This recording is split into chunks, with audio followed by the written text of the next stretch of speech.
Alhamdulillah.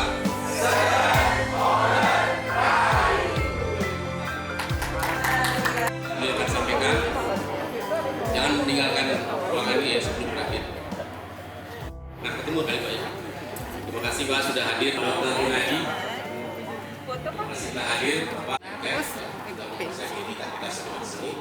Pensiunan jadi lebih aman pensiunnya. Wah itu Pak Amir datang. Kalau dari satu ulang tahun baik, semangat ya, apalagi disimak yang baik karena ini. Baiklah Bapak, sekali lagi kita beri tepuk tangan yang meriah kepada Bapak Dr. Buta. Silakan.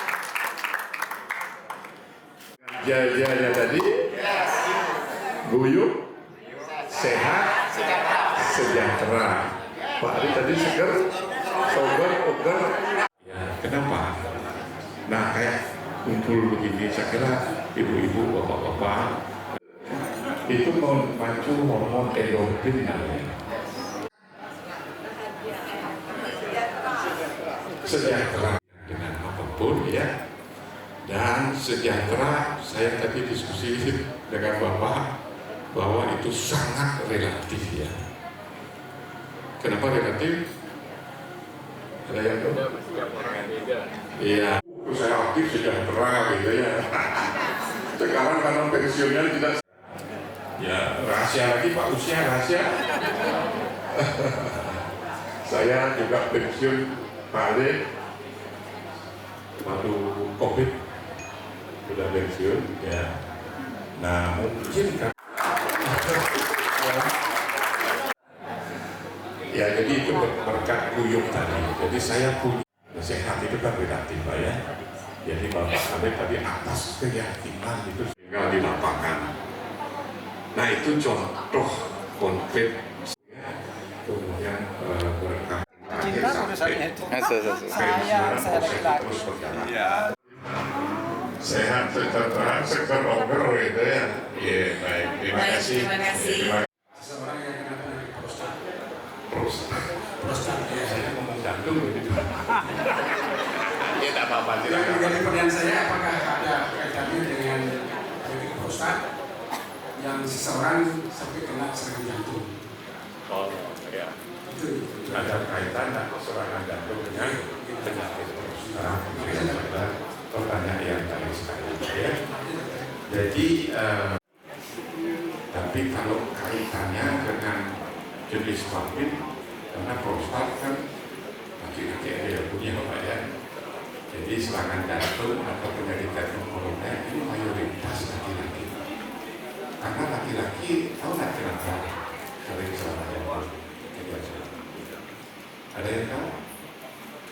Karena lebih banyak keinginannya gitu daripada itu pengalaman saya pribadi. Ibu kan, ya benar juga ibu pengalaman ibu ini katanya keinginan yang tidak tersalur karena ibu nggak mau menyalurkan. Jadi begini, bisa jawab nggak ada hubungannya. Ya, jadi besar itu PSA-nya masih jatuh. Satu titik penyebatan luar biasa memang Pak. Ya, penyakitnya memang penyakit AIDS Pak.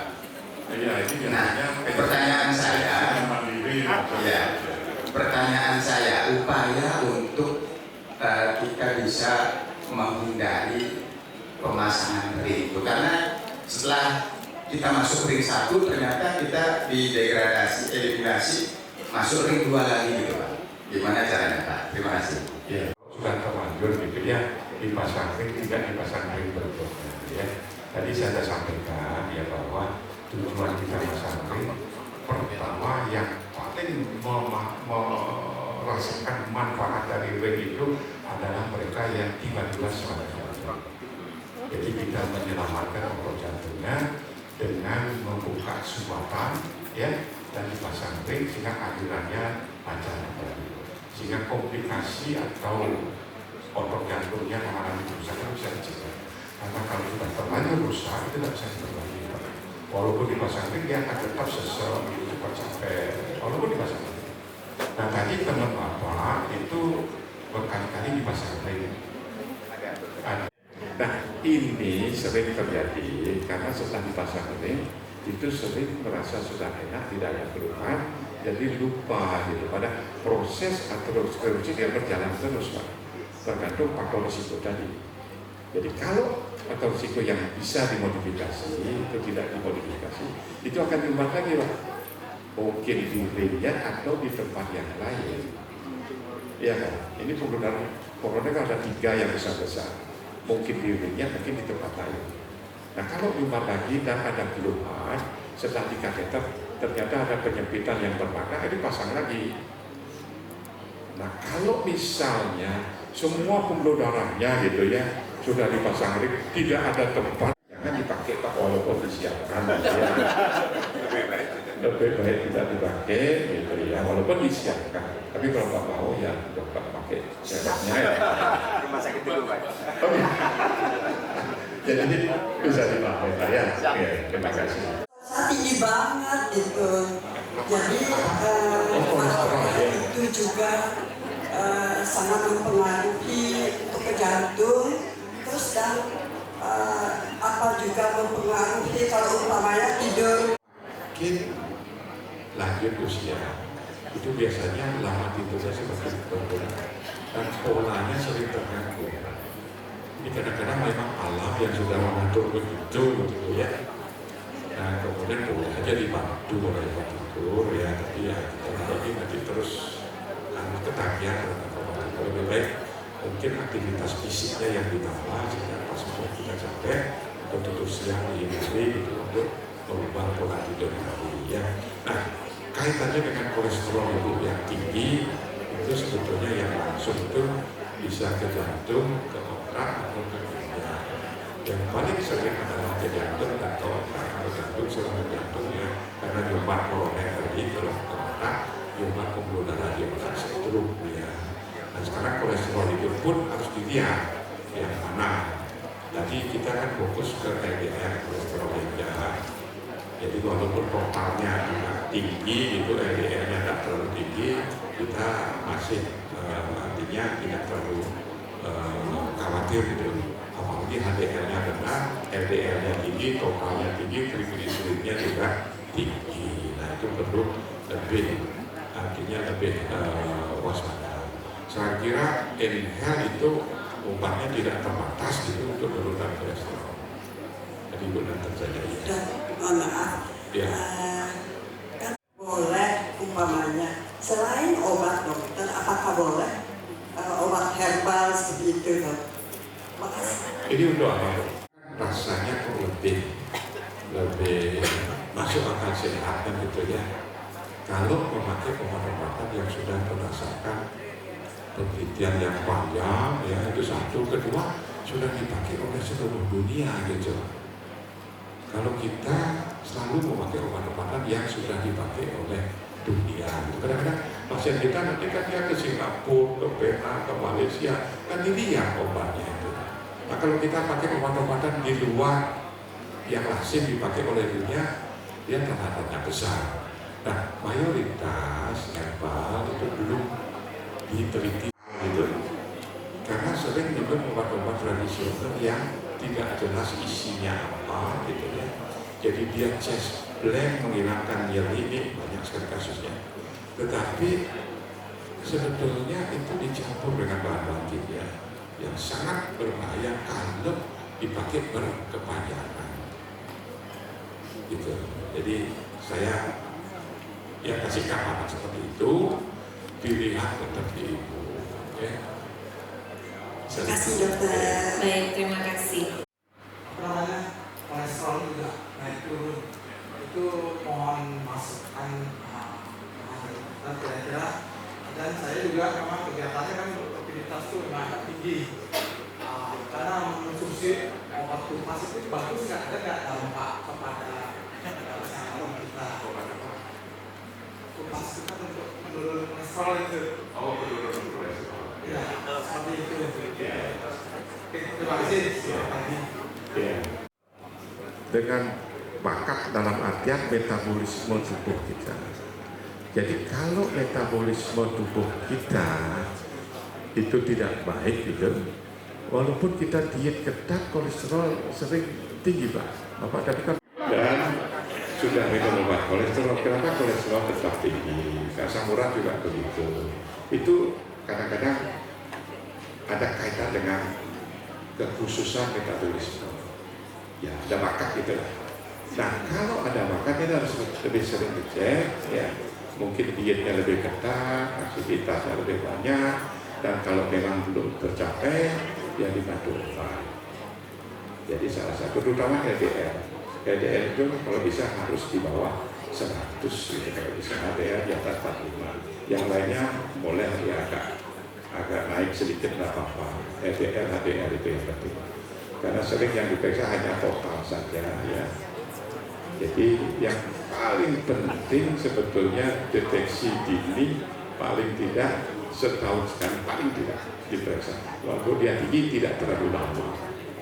Nah yang sering kan kita karena merasa nah ini jalan-jalannya Pak Adit sebetulnya ada efek negatif segar oker gitu lah ya, merasa segar oker jadi tidak perlu lagi dicek, ini sering. Ya. Bisa dibahas ya. Silakan masih ada lagi. Ya, namun sampai sekarang sesak napasnya tidak bisa hilang. Apakah itu ada kaitannya dengan jantung? Menurut itu, mengingat saya juga pernah kena stroke ringan 4 tahun yang lalu karena tensi dan ya, terima kasih. Iya, semuanya baik. Tadi yang lama. Tadi diperiksa apa tadi? Total aja ya? Total aja. Oke, total aja ya. Yang lama apa? Baik, baik, baik. Ya, berarti sangat mungkin tidak baik kan Pak? Kenapa dikasih obat? Kan tidak baik aja ya. Baik, ya. Jadi Bapak Yohanes, amin ya. Sudah tahu stresnya Bapak, gitu ya. Aktivitasnya juga kita tidak tahu, Bapak mungkin beraktivitas. Jadi ada sekian faktor risiko. Ya, ada dikumpulkan tadi. Nah sekarang tergantung yang mana yang artinya duluan kena gitu, yang mana yang lemah. Nah kebetulan Pak Yohanes duluan gitu, makanya tadi stroke ringan, jadi stroke ringan gitu ya. Nah yang kedua, nah kita risikonya kan banyak sekali, jadi kolesterolnya juga pasti banyak, itu tinggi ya. Dan sekarang Bapak mengalami GERD gitu ya, GERD itu kan karena induksi asam lambung yang meningkat. Dan kadang-kadang karena kelep untuk di lambung itu kan ada kelep di lambung dari saluran makanan atau lambung. Nah kalau kelepnya itu sudah tidak berfungsi baik, itu sering menyebabkan GERD gitu ya. Jadi asam lambungnya naik, dan kadang-kadang kalau misalnya sampai di pita suara itu sering batuk kan Pak ya, batuk dan kadang-kadang rasa sesak kan di tangannya di rumah sampai terbukti itu bukan serangan jantung. Jadi banyak kejadian ya, dan tentu saja melalui aplikasi InHealth ya, Mandiri InHealth. Baik, untuk baiklah, ini adalah pemberian plakat oleh Bapak Rudi Suhartono kepada bawah. Silakan untuk menyerahkan bingkisan dari Mandiri InHealth. Banyak ya Pak ya ternyata. Silakan Pak foto dulu. Ini izin kami hadir untuk bapak-bapak alumni YABN dan Pasar. Kami mewakili dari Bank Mandiri. Selamat pagi. Om Asmara mewakili Korbir Bali.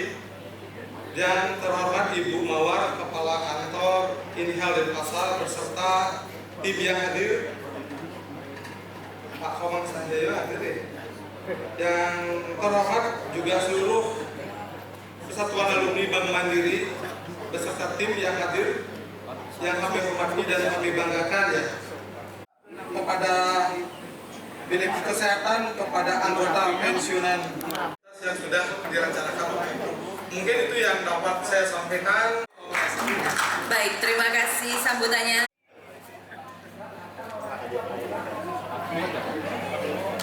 Baik,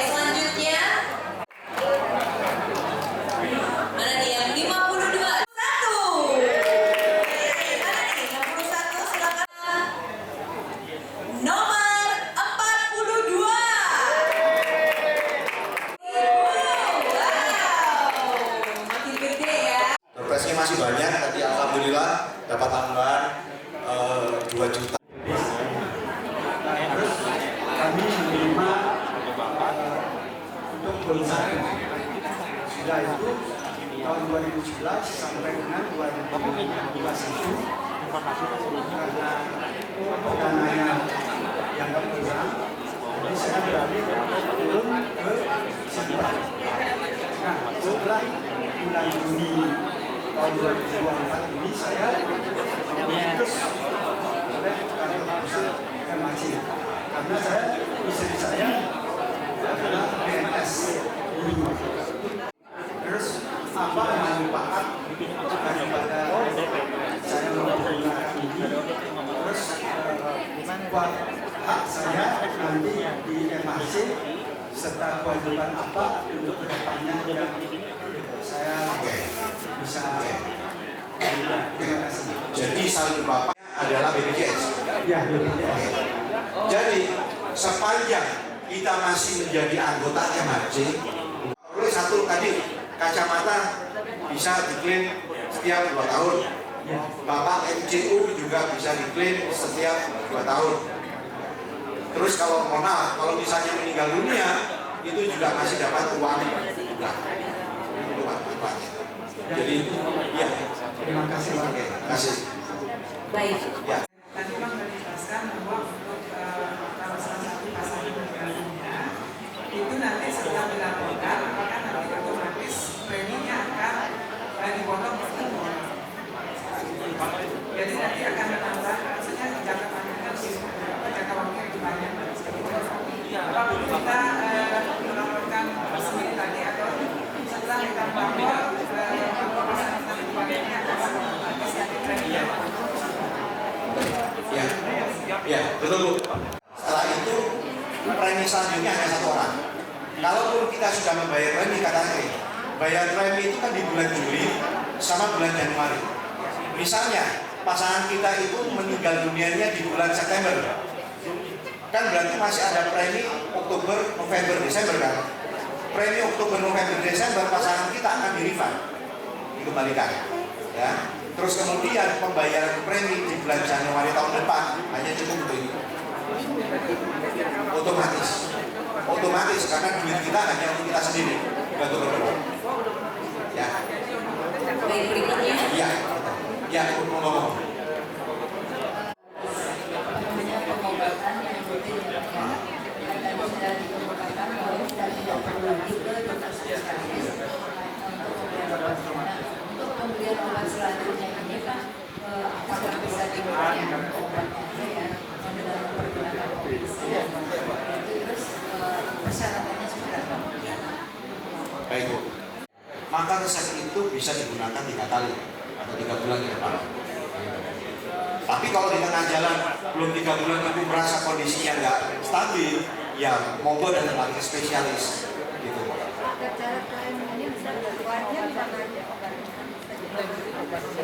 Sepanjang apoteknya itu provider, ya pasti bisa. Dan yang bayar nanti pihak in-hand, bukan kita. Iya, tinggal tunjukin kartu saja, nggak perlu bayar cashless. Jadi intinya sepanjang tadi obatnya KOI, ya kan, formularium obat in-hand, sepanjang ke apotek provider, maka kita nggak perlu bayar sama sekali. Tinggal tunjuk kartu yang bayar in-hand. Kecuali kalau ternyata obatnya nggak masuk kategori KOI, ibu diberikan resep di luar obat itu. Itu baru kita bayar sendiri, kemudian kita reimburse ke in-hand. Pembagiannya berapa persen nanti in-hand akan menjelaskan. Ya, ya Bu.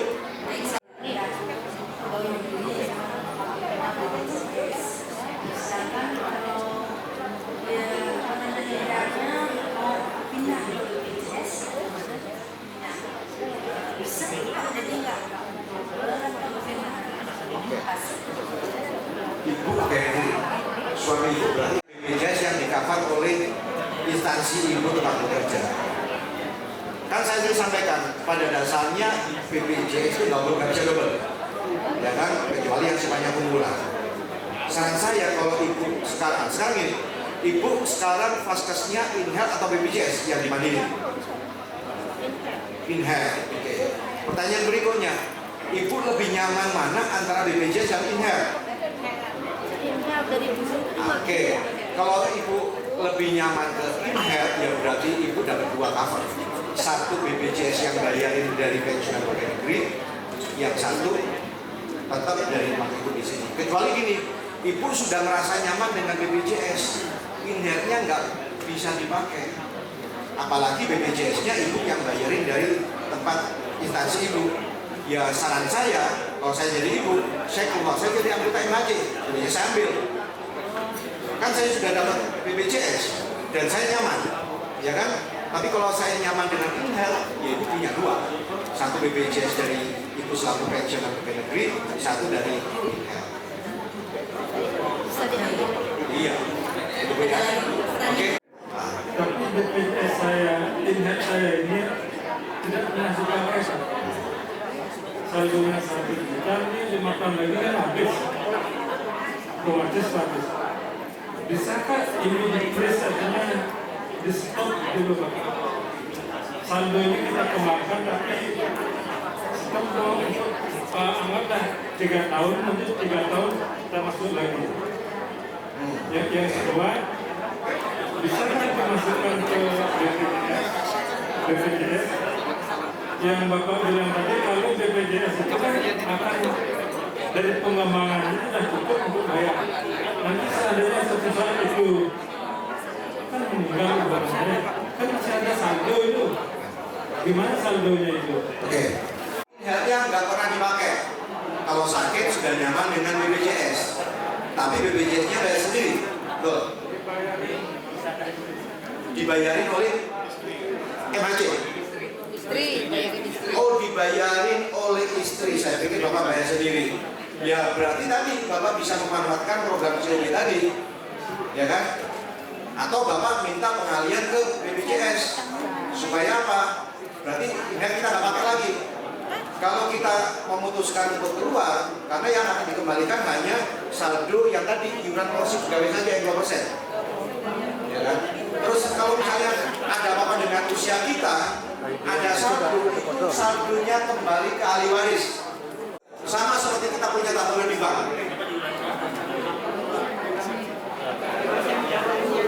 Kalau pengalian ke BPJS, tinggal nanti ada kontak juga. Bapak bisa konsultasi sama kita. Ya. Ibu terakhir. Juga MHC dan BPJS. Saat itu saya telepon MHC. Apa manfaat saya 2 iuran BPJS dan MHC? Apakah saya BPJS ada subsidi dari MHC? Tidak ada. Jadi saya harus bayar 150.000 per bulan untuk beberapa orang, 1 kakak. Kan cukup besar jumlahnya. Di MHC juga saya bayar iuran karena top up. Akhirnya saya tutup BPJS karena tidak ada subsidi. Untuk apa saya bayar 2 iuran? Sampai sekarang saya udah tutup. Nggak ada BPJS saya. Karena saya lebih nyaman in-health. Gimana itu solusinya ya Pak? Apa saya harus aktifkan kembali BPJS? Oke. Nggak bayar BPJS. Nggak ikut BPJS ya. Tapi hanya ikut in-health. Sekarang kepingin mengaktifkan lagi bayar BPJS. Udah. Oke, solusinya jadi gini. Betul. Solusinya sebenarnya tergantung Ibu. Ibu sebenarnya ketika sakit sudah nyaman dengan BPJS apa tidak? Saya nyaman in-health. Kalau nyaman in-health, berarti Ibu in-health-nya tetap. Terkait dengan pembayaran kewajiban iuran BPJS, itu yang mewajibkan kan negara, pemerintah. Betul ya? Itu kewajiban kita selaku warga negara. Ke depan informasinya, kalau kita ada tunggakan iuran BPJS, itu layanan publik kita menjadi terganggu. Sekarang saja di Jakarta, kita ngurus STNK aja dan bisa kalau BPJS-nya belum lunas. Termasuk juga nanti ngurus MP, ngurus surat nikah anak dan lain-lain, itu akan dilihat ada kewajiban BPJS apa enggak. Jadi makanya pertanyaan saya tadi, kita nyaman-nyaman. Kalau nyaman in-health, berarti in-health tetap jalan. Kita selaku warga negara tetap wajib bayar BPJS. Tapi kalau kita sudah nyaman dengan BPJS, kalau ada keterbatasan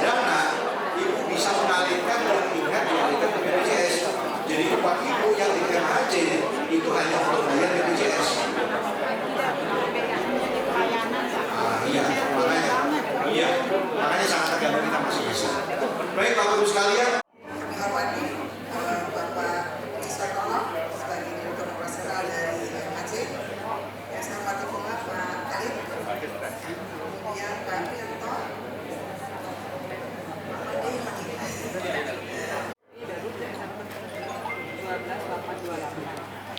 gitu ya. Kalau misalnya Bapak Ibu bingung harus bagaimana, Cynthia yang akan bantu untuk pelayanan gitu ya. Nomor HP-nya sudah tahu semua Bapak. Perkenalkan, tadi mungkin sudah disampaikan juga sama Bu Mawar. Saya Fatma Cynthia, VIC dari MHC. Mungkin ada dari Bapak dan Ibu yang sudah pernah menghubungi saya, mungkin via WA, via telepon.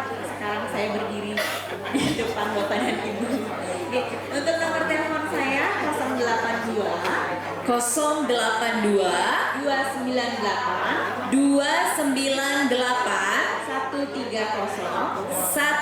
130 102. Sudah disimpan Bapak Ibu dengan nama Ratna Cynthia, Fatma Cynthia. Baik. Nanti silakan Bapak Ibu kalau seandainya ada kendala terkait pelayanan kami, bisa Bapak Ibu seandainya ada kendala. Kami berharap tidak ada kendala. Orangnya lagi di sini, langsung aja Pak. Rumah sakit Gianyar dipegang oleh Yanti. Gitu. Jadi agak berbeda fungsinya Bapak Ibu. Kalau Cynthia lebih ke arah Bapak Ibu, gitu ya, yang pegang peserta dan BU-nya. Kalau Yanti lebih ke provider kami. Dan benefit dari INHA, tapi mungkin alur sudah Bapak Ibu ketahui, kemudian benefit BPJS Kesehatan.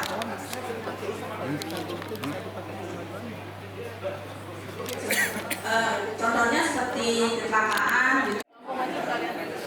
Sekalian aja Bu. Saya ingin menanyakan mohon materi ini di-share nanti karena itu maksimal 1 bulan. Bagaimana caranya kita meminta resep kita itu? Karena dari dokter sering nggak masuk gitu. Biar tidak bolak-balik dengan obat.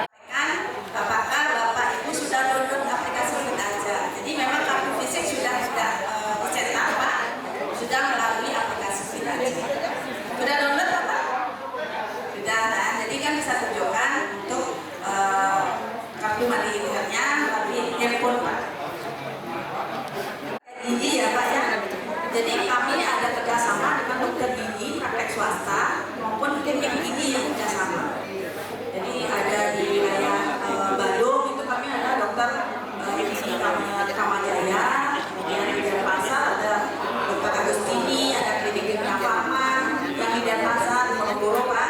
Kemudian ada dokter Meni, ada dokter Mariati, hingga semua ada dokter Sago Mariati. Kemudian di Bandung lagi yang Bandung Utara itu ada klinik Bukan dan Nurjaya. Itu untuk giginya Pak ya. Ya, nanti untuk materi di-share oleh RHC. Kemudian untuk permintaan inter itu bisa dikonsultasikan dengan dokter. Dok, kalau memang saya tiap bulannya tidak ada pemeriksaan rutin lain, mungkin ada pemeriksaan darah, ya. Di rumah sakit baru-baru pensiun ya.